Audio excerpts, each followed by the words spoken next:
Bismillahirrahmanirrahim.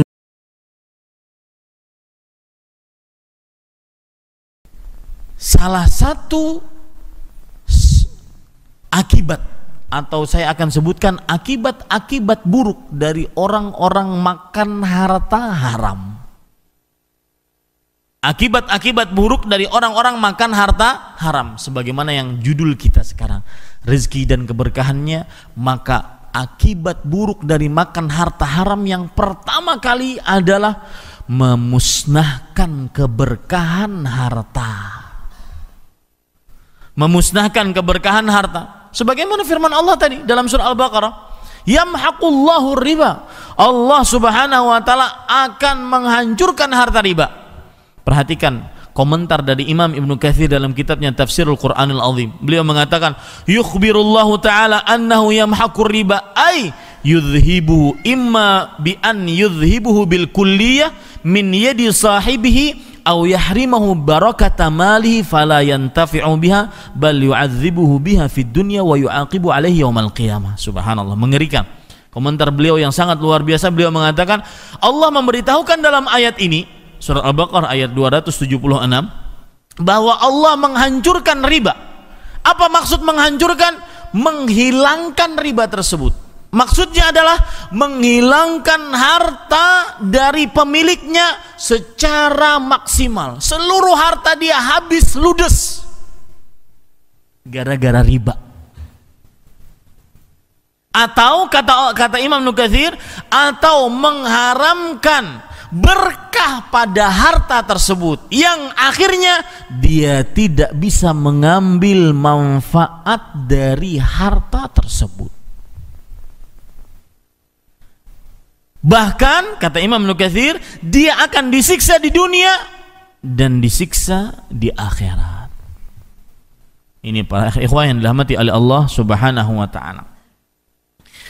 Kemudian para ikhwah yang dirahmati oleh Allah Subhanahu wa taala, dalil yang menunjukkan bahwasanya makan harta haram yang dihasilkan tadi dari menipu, dari menjual barang-barang yang diharamkan, dari bermain praktek riba, makan harta haram akan menghancurkan keberkahan pada harta. Dalilnya adalah hadis riwayat Muslim dari Hakim Ibnu Hizam radhiyallahu anhu, Rasul sallallahu alaihi wasallam bersabda, al-bay'ani bil khiyar ma lam yatafarraqa fa in sadaqa wa bayyana burika lahuma fi bai'ihima wa in kadzaba wa katama muhiqat barakatu bai'ihima.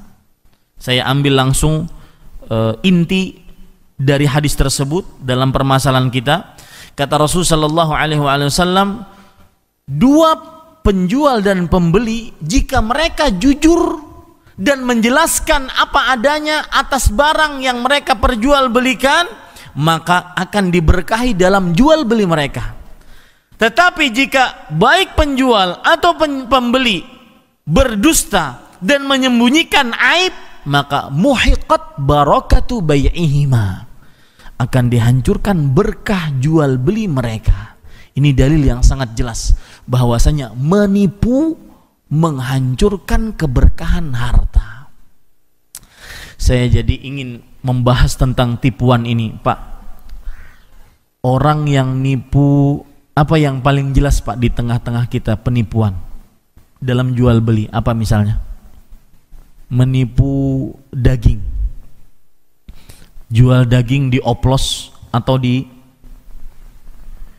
ya pokoknya dia tipu sampai daging tersebut terlihat besar, terlihat berat. Atau seperti yang kita katakan tadi, orang yang buat pentol bakso, ya biji bakso tersebut dia tipu bukan dari daging murni tetapi dari daging tikus yang dia tanpa membeli mengeluarkan biaya dia buat dari itu. Sekarang hitung berapa untung yang dia dapatkan. Orang-orang yang menipu ketika dalam timbangan, mungkin dia akan mendapatkan keuntungan 1 ons, 2 ons, 1 gram, ya. Berapa keuntungan yang dia dapatkan ketika dengan menipu tersebut? Apakah dia dapat 1 juta setiap harinya? Anggap 10 juta. Anggap 100 juta. Anggap 1 miliar. Anggap 1 triliun. Dia untung dengan tipuan dia. Tapi bandingkan dengan surganya Allah Subhanahu wa ta'ala. Surga derajat yang paling rendah. Rasul sallallahu alaihi wasallam pernah bercerita, sa'ala Musa rabbahu. Mudah-mudahan hadis ini menjadi motivasi kita ketika kita berdagang tidak pernah menipu. Ketika kita berinteraksi sosial tidak pernah menipu. Rasul sallallahu alaihi wasallam pernah bercerita, sa'ala Musa rabbahu ma adna ahlil jannati manzilatan. Nabi Musa alaihissalam pernah bertanya, wahai Rabbku, apakah tingkatan surga yang paling rendah? Apa pertanyaan Nabi Musa? Penghuni surga yang nikmatnya paling apa? Rendah. Allah Subhanahu wa ta'ala menjawab, huwa rajulun jaa ba'dama udkhila ahlul jannatil jannah. Dia adalah seseorang yang datang paling terakhir setelah seluruh penghuni surga masuk ke dalam surga. Fayuqal, lalu dikatakan kepada orang tersebut, udkhulil jannah, silahkan engkau masuk ke dalam surga.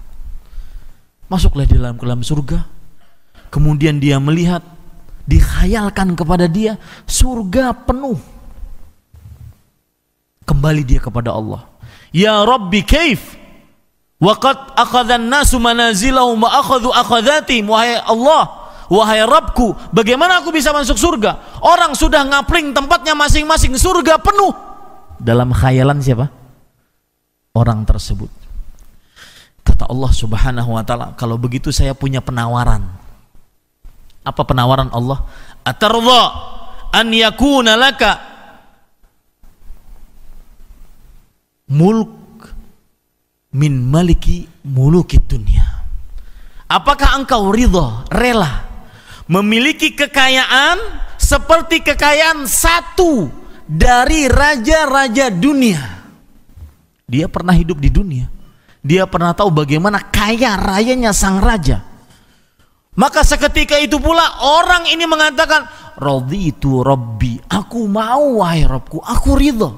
Ingat, ini tingkatan penghuni surga yang paling apa? Rendah.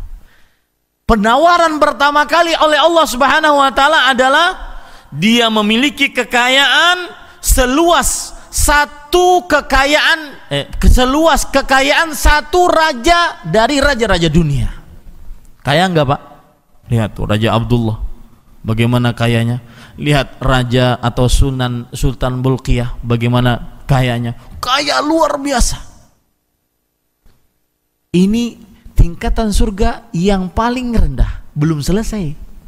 Kata Allah Subhanahu wa ta'ala setelah orang itu mengatakan, oh mau wahai Rabbku, sudah, itu sudah cukup. Kata Allah Subhanahu wa ta'ala, lakadzalik, kamu akan memiliki itu. Itu apa, Pak? Kekayaan satu dari raja-raja dunia. Kata Allah, kamu akan memiliki itu. Wa mithluha wa mithluha wa mithluha wa mithluha, dan semisal dengannya, semisal dengannya, semisal dengannya, semisal dengannya. Berarti berapa kali lipat? 5 kali lipat. Karena yang pertama ditambah 4, 5 kali lipat. 5 kali lipat dari apa? Kekayaan salah satu raja dari raja-raja dunia. Di kali yang kelima, orang tersebut mengatakan, raditu rabbi. Dalam bahasa kita, wahai Rabbku, sudah cukup. Itu aja deh. Artinya apa? Kalau seandainya dia tidak stop itu firman Allah Subhanahu wa ta'ala, Allah akan tambah itu. Dan semisalnya dan semisalnya. Kata orang tersebut, udah 5 ada deh, cukup ya Allah. Ini tingkatan surga yang paling rendah. Ya. Kemudian belum selesai. Kata Allah melanjutkan, hadzalak, itu milikmu. 5 kali lipat kekayaan dari salah satu raja-raja dunia. Wa asyaratu amthaliha, dan 10 kali lipatnya lagi. Berarti berapa? 50 kali lipat dari kekayaan salah satu raja-raja dunia. Nih, bandingkan yang tadi 1 miliar gara-gara nipu, gara-gara ingin 1 miliar nipu. Mana ada bandingannya? Bahkan nggak boleh dibandingkan. Pak, orang Arab mengatakan pedang kalau dibandingkan dengan kayu itu namanya menghina pedang. Ya, surga dibandingkan dunia nggak ada bandingannya. Mudah-mudahan setelah ini kita tidak akan pernah menipu untuk mencari secuil harta dunia. Tidak ada bandingannya dengan nikmat penghuni surga yang paling apa? Rendah. 50 kali lipat kekayaan dari salah satu raja dari raja-raja dunia. Belum selesai. Apa kata Allah? Walaka mashtahat bi nafsuk waladzat ainuk, dan engkau akan mendapatkan apa saja yang dirimu inginkan dan matamu ingin melihatnya. Subhanallah, tingkatan surga yang paling rendah. Tercelalah orang menipu. Berapa sih dapatnya? 100.000, 200.000, 300.000, berapa sih dapatnya? Nipu orang, dusta, mengoplos, berapa dapat? Bandingkan surga.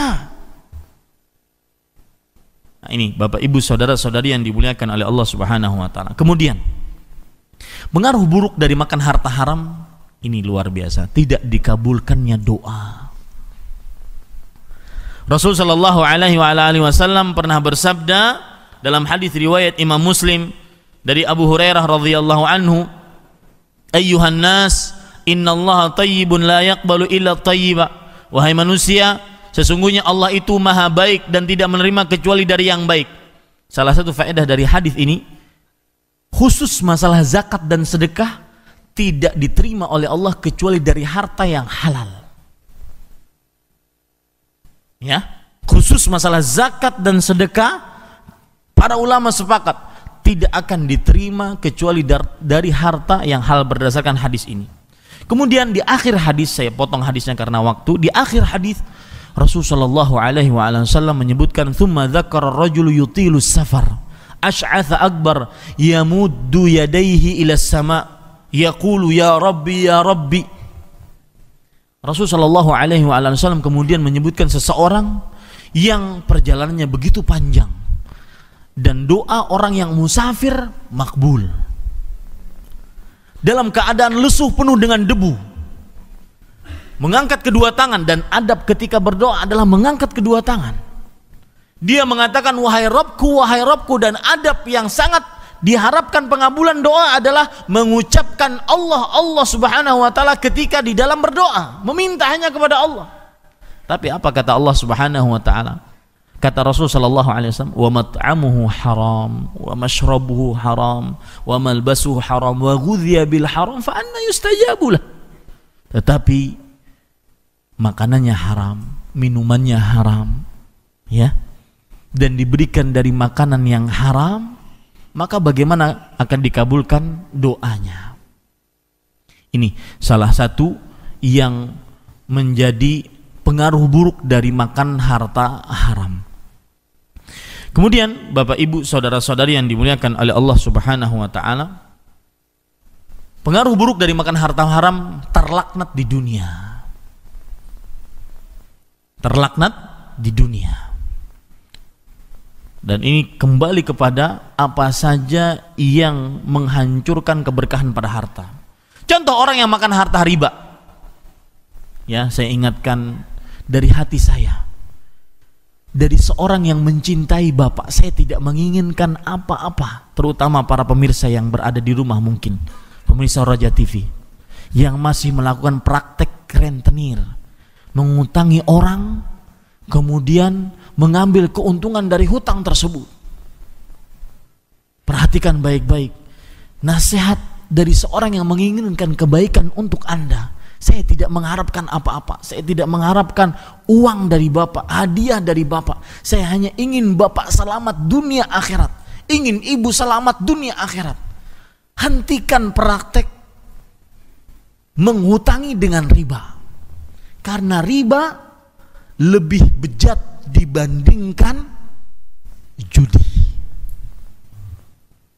Kalau orang berbuat riba, terutama riba pada hutang, itu yang selalu diinjak-injak adalah orang mana? Miskin yang membutuhkan, yang aturan ditolong, malah diinjak-injak. Kalau judi masih mungkin orang miskin menang mengalahkan orang kaya. Makanya saya Shalih Fauzan dalam kitab Al-Mulakhas Fiqhi bahwasanya riba a'zamu wa aqbahu minal maisir. Riba itu lebih buruk, lebih hina, lebih bejat dibandingkan berjudi. Karena yang diinjak-injak orang miskin, yang seharusnya kita tolong, yang seharusnya kita bersama-sama menolong mereka, ini tidak. Mudah-mudahan hadis ini dari hati seorang muslim yang menginginkan kebaikan untuk para pemirsa sekalian, menjadi obat bagi orang-orang yang masih sibuk dengan ribanya. Dalam hadis riwayat Imam Muslim dari Jabir radhiyallahu anhu, Rasul sallallahu alaihi wasallam bersabda, la'anallah akilar riba wa mukilahu wa katibahu wa syahidai wa qala hum sawa. Allah melaknat. Apa arti laknat? Al-ib'ad wa tardu min rahmatillah, dijauhkan dan diusir dari rahmat Allah subhanahu wa ta'ala. Dengan apa kita hidup kalau seandainya tanpa rahmat Allah? Bagaimana nasib kita hidup di dunia kalau seandainya Allah tidak memberikan rahmat kepada kita, mengusir rahmatnya dari diri kita?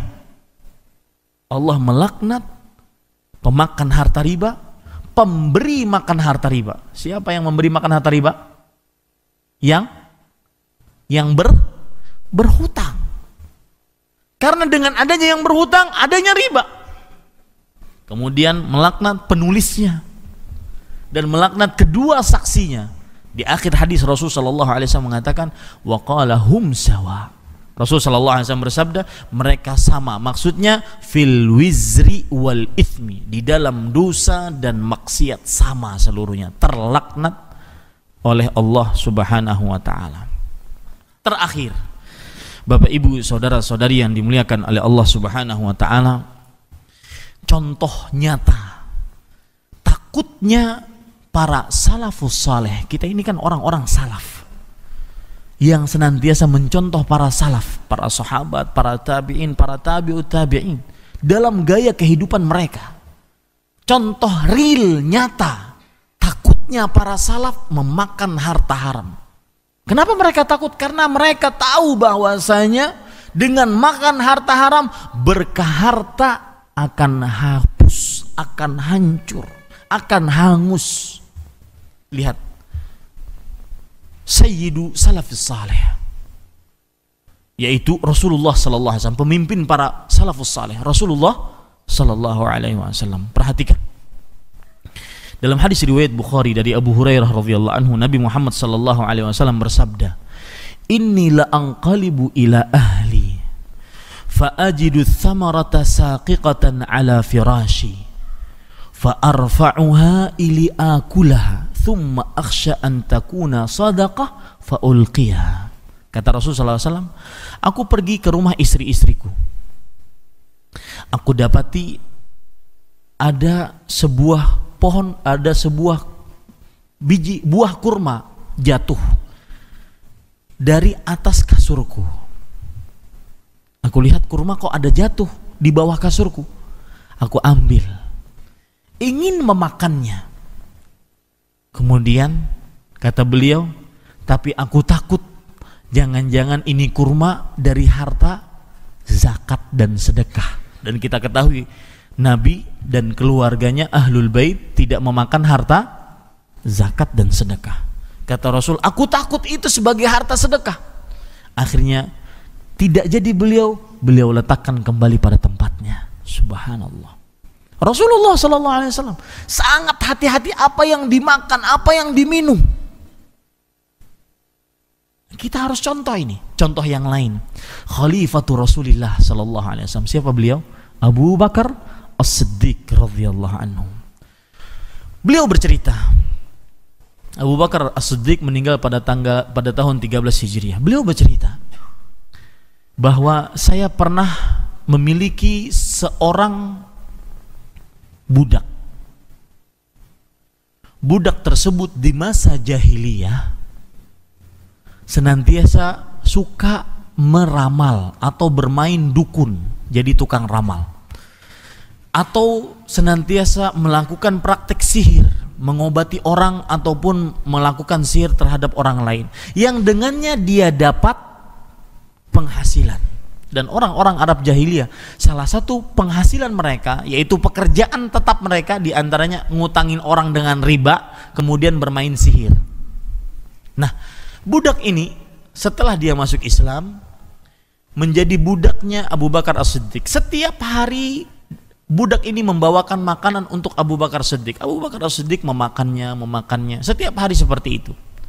Suatu ketika budak ini bercerita, "Wahai Abu Bakar As-Siddiq radhiyallahu anhu, tahukah engkau makanan yang engkau makan tadi itu adalah pemberian dari orang yang memberikan upah kepada saya." Kata Abu Bakar As-Siddiq, dan ini pakai gaya bahasa saya ya. Lalu kenapa kalau begitu? Bukan sekedar upah wahai Abu Bakar As-Siddiq.